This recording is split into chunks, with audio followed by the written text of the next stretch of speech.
Hey, welcome back to the channel.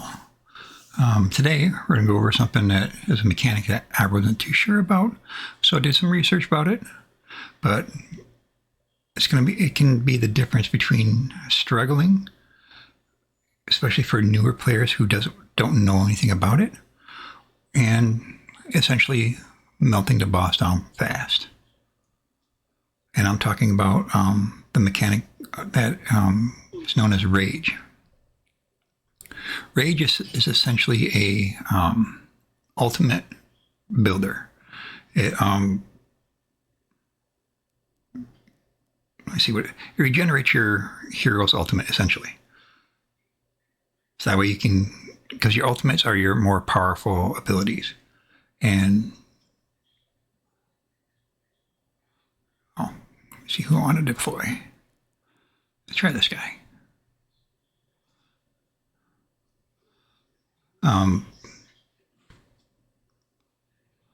So as you can see, you'll get each player out there, not all of them.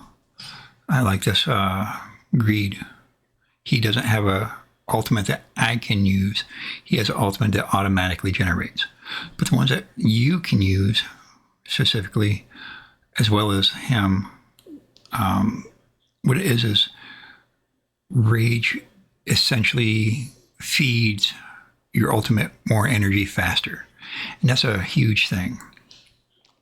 So again, rage is basically your ultimate energy. Every hero in Watcher Realms has a rage meter. Once that meter fills up, you can activate your ultimate abilities. And your ultimate is where your real power essentially comes from each character.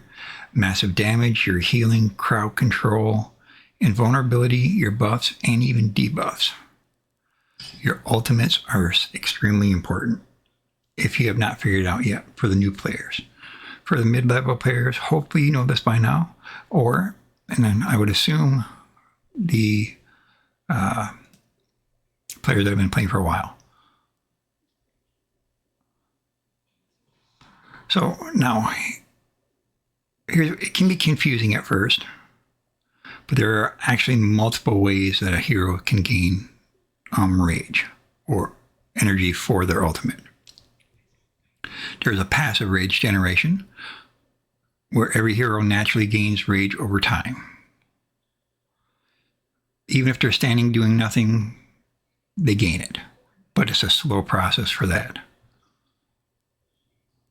And, it could take, just by doing standard, doing nothing, obviously it's going to take a lot of time to build that up. And then your basic attacks, like what they're doing right here, those are going to generate heroes that they gain rage every time. Every time they use a normal attack. This is why attack speed also matters. I apologize. More than beginners might realize, like myself, which I didn't know anything about until I actually did a little bit of research into this. Faster attack means faster rage regeneration.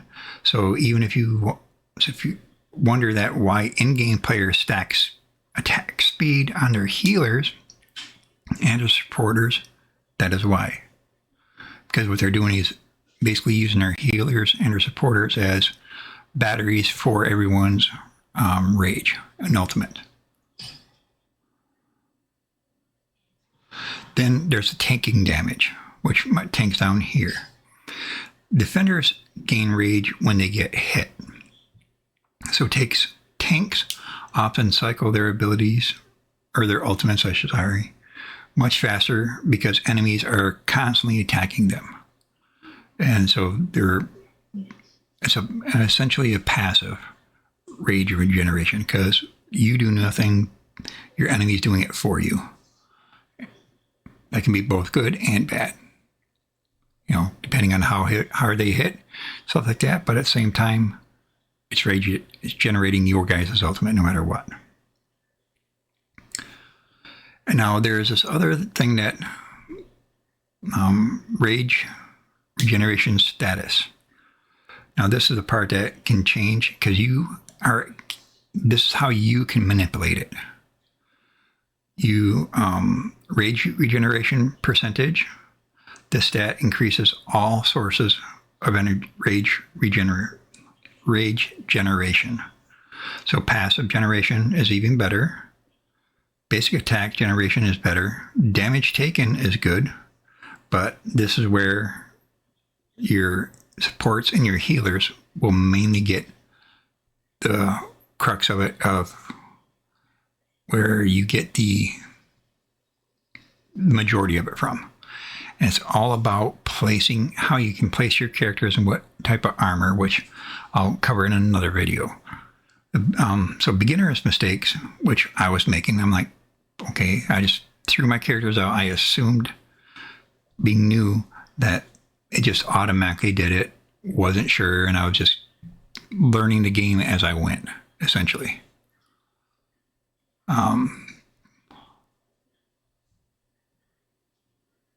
Sorry. Decide what I want to do here.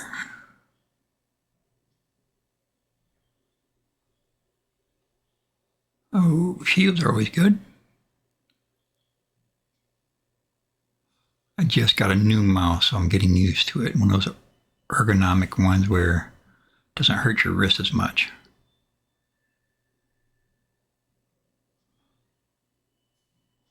And it's going to take me a while to get used to.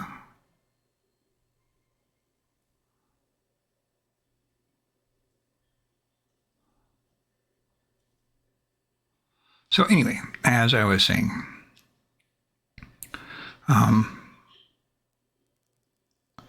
the main mistake that the new players might make is focusing on attack or healing stats. When that's exactly what I did when I first started out. I'm like, okay, what does this armor do? What character is good for armor?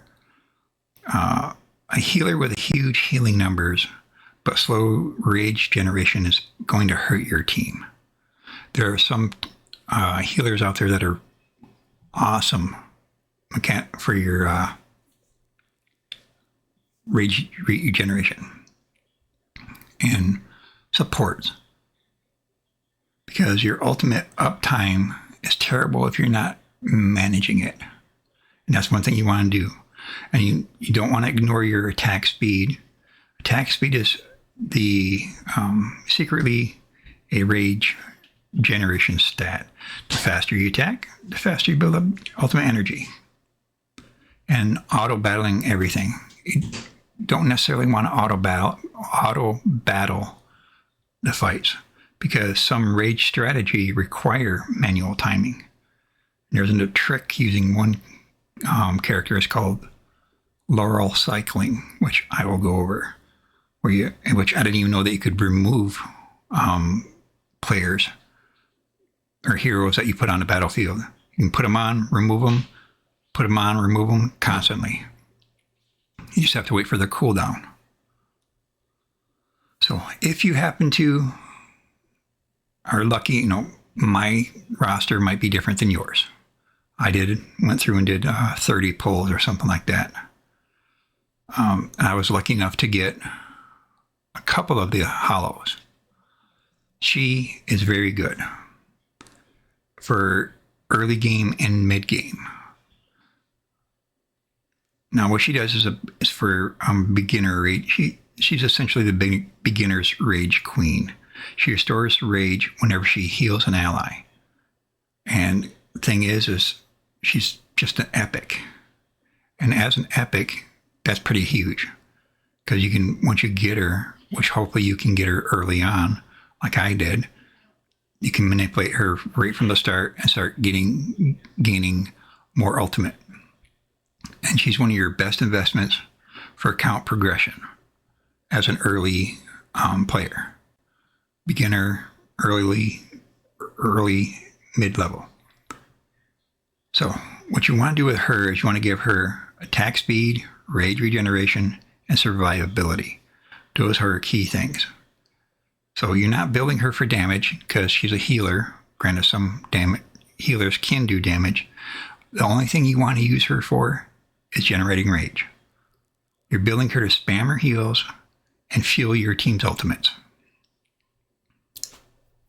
So an important thing is She's much stronger at Awakening 5, which, in case you did not know, for the newer players, that's what these little symbols, the Roman numerals here are.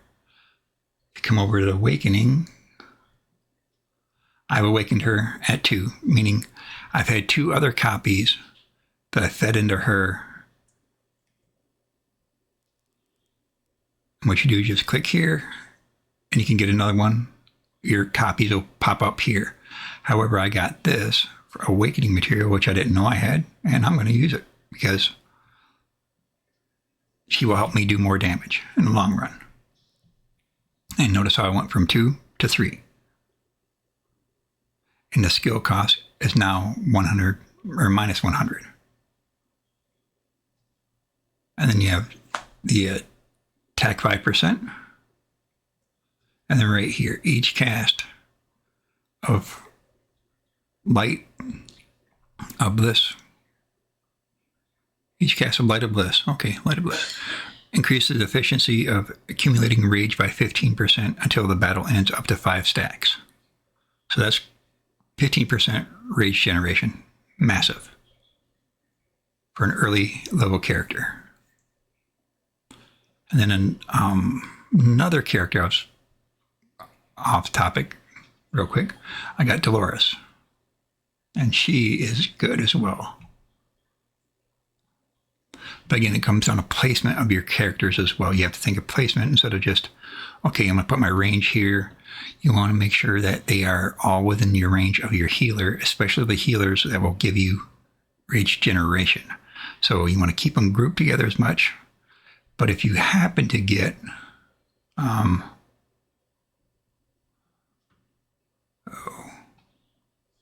let's go down here. If you're lucky enough, which I have not been, I'm hoping to get lucky enough, come down to the healers. If you happen to get lucky enough to get, where is she? Oh, nope, that's not her. Is it? No. Oh, there's another green one. Can't figure out where she is at the moment. But Laurel was her name. Here she is. She's not a healer, I apologize. She's a magic user. She's an ally buff. What you do is you take her and you throw her down. As soon as she lands,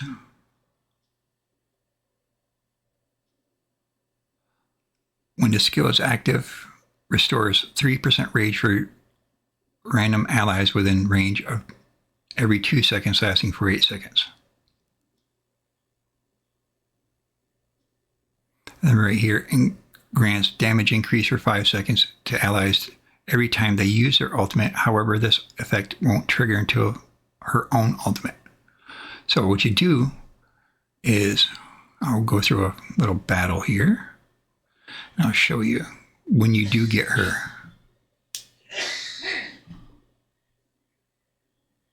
Just do an easier one so I know I won't die. Don't want to die while I'm trying to explain it. Okay, I'm just going to use whatever characters here. And again, I didn't know you could do this until I was doing some research here. So while we're on this, the arrow is, I'm going to tell you where they first go. And that's where you want to throw your tank. So you can take your character, throw your character down, choose a direction that you want them to attack. Now, one thing about depending on the character is you don't always want them to direct them to attack the enemy. Sometimes if they give you buffs, you may want to direct them towards your tank, your healer, or your damage dealers. So keep that in mind. Now to withdraw the character, click on a character, see this right here? And I pull it back. Now I just have to wait for the cooldown time. And there's even a hero that can cut that cooldown time because of her passives. So it's a matter of using your characters, kind of studying them a little bit and learning. Now, Hollow. Everyone in that blue area is going to be affected by her healing. So she's going to feed them energy. So what you want to do before you use her ultimate, you want to make sure everyone else uses theirs. That way they can start gaining their ultimate. Now, again, for later on, there's a character that can store ultimate. So you can just constantly keep spamming it. So you don't have to worry about that. But that's for another thing. I'm sorry if I'm jumping all over the place. I'm trying to keep it focused. Again, I'm learning, trying to teach and help out with whatever I can. And again, learning as I go. But at the same time, trying to help out everyone else. So, mid-game rage strategy.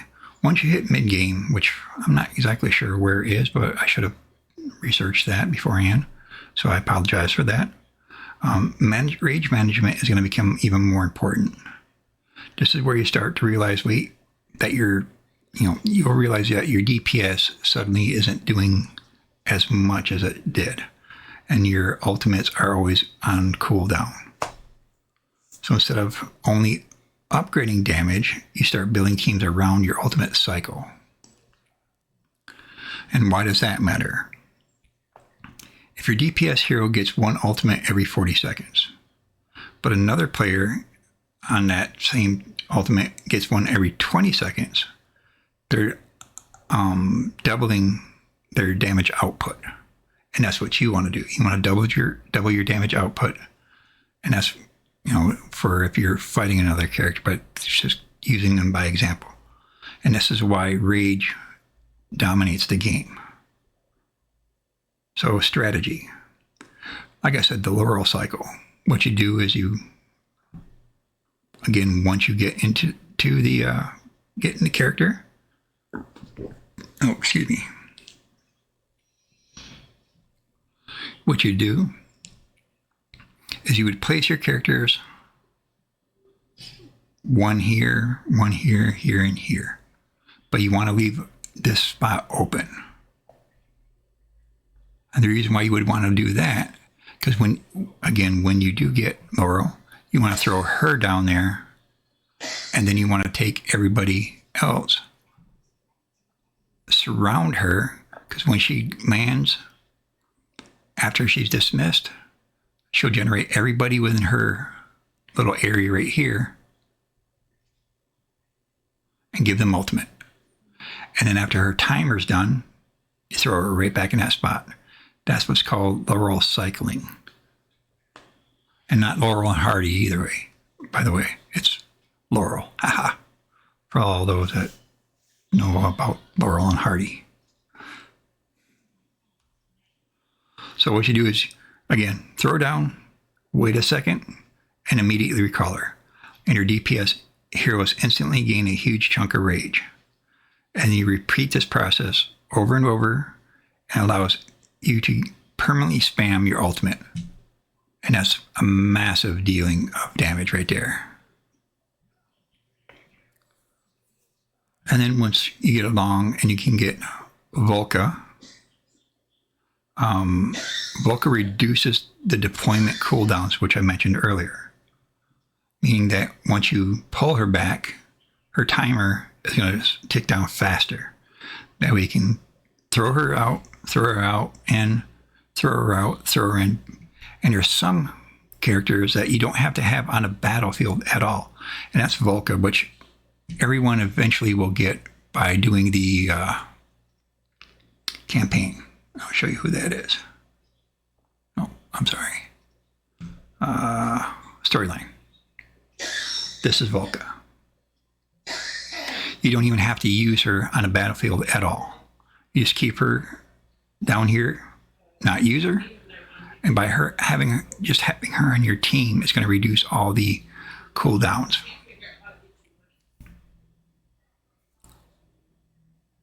So there's little tips.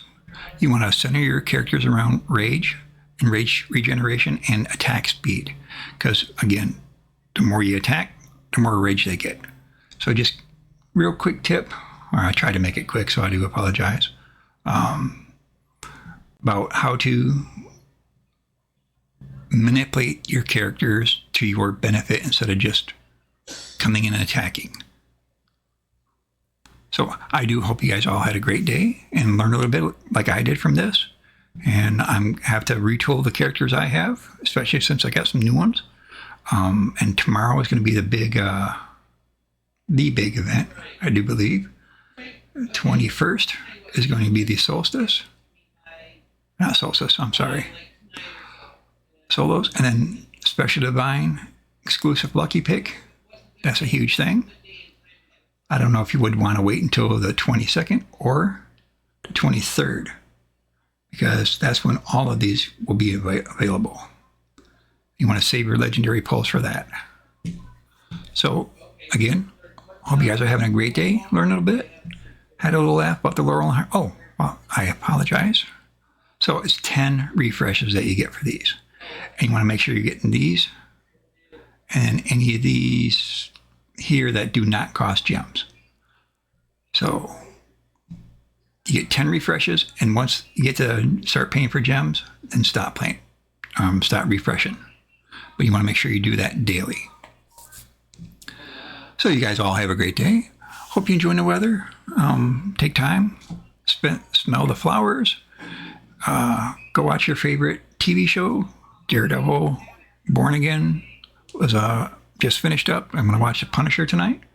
And The Boys, great series, and that is going to be the finale. So I'm going to finish that off tonight. But you guys all have a great day. I'm going to give you some food and take a nap before I have to go to work. All right. And if you like what you're watching, please like and subscribe. That would be awesome. If you have any suggestions on what you would like to see as a new player or a mid-level player that I might be able to cover, let me know in the comments. Let me know what your favorite characters are so far. And if I can give tips, I'll look at your roster. Tell me which are your main characters.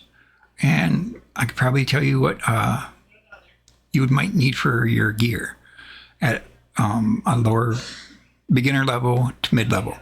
And again, I'm not sure what's considered mid-level.